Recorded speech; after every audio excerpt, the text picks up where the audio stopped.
ស៊ុំស្ដាប់ព័ត៌មានពិតដែលមនុស្សជាច្រើនមិនទាន់ដឹងតែហេតុអ្វីបានជាពិភពលោកកំពុងជិតចូលទៅក្នុងសង្គ្រាមពិភពលោកលើកទី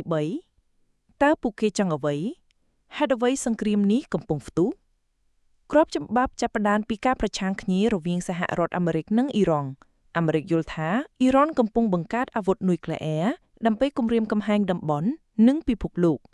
ក្នុងពេលយូរហើយអាមេរិកតែងតែប្រើសម្ពាធសេដ្ឋកិច្ចនិងការគំរាមយោធាអំពីកម្មវិធីនុយក្លេអ៊ែរអ៊ីរ៉ង់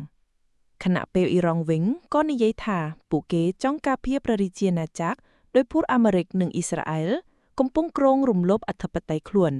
ក្រៅពីនេះអ៊ីរ៉ង់ក៏គាំទ្រក្រុមយោធាដូចជា Hezbollah នៅលីបង់និងក្រុម Houthi នៅយេម៉ែនដើម្បីពង្រឹងឥទ្ធិពលនៅក្នុងតំបន់មជ្ឈិមបូព៌ាហើយនេះហើយដែលអាមេរិកនិងអ៊ីស្រាអែលសន្មតថាគឺជាការគំរាមដ៏ធ្ងន់ធ្ងរ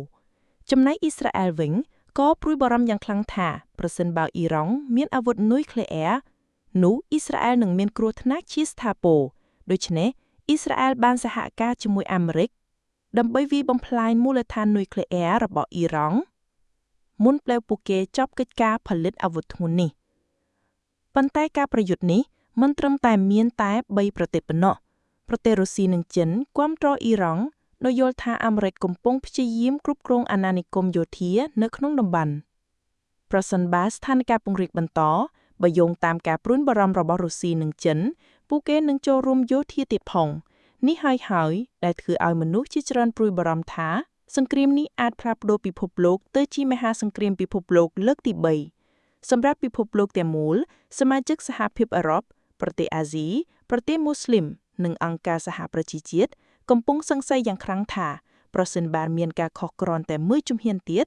ការប្រយុទ្ធនេះនឹងផ្ទុះធ្លាក់ចូលទៅក្នុងវិបត្តិដែលមិនអាចគ្រប់គ្រងបានមនុស្សជាងពាក់កណ្ដាលពិភពលោកកំពុងស្ថិតក្នុងភាពភ័យខ្លាចមិនព្រួតមានមុនមកនេះមិនមែនជាសង្គ្រាមតែមួយតំបន់ទៀតទេតែវាអាចក្លាយទៅជាការបដូរពិភពលោកទាំងមូល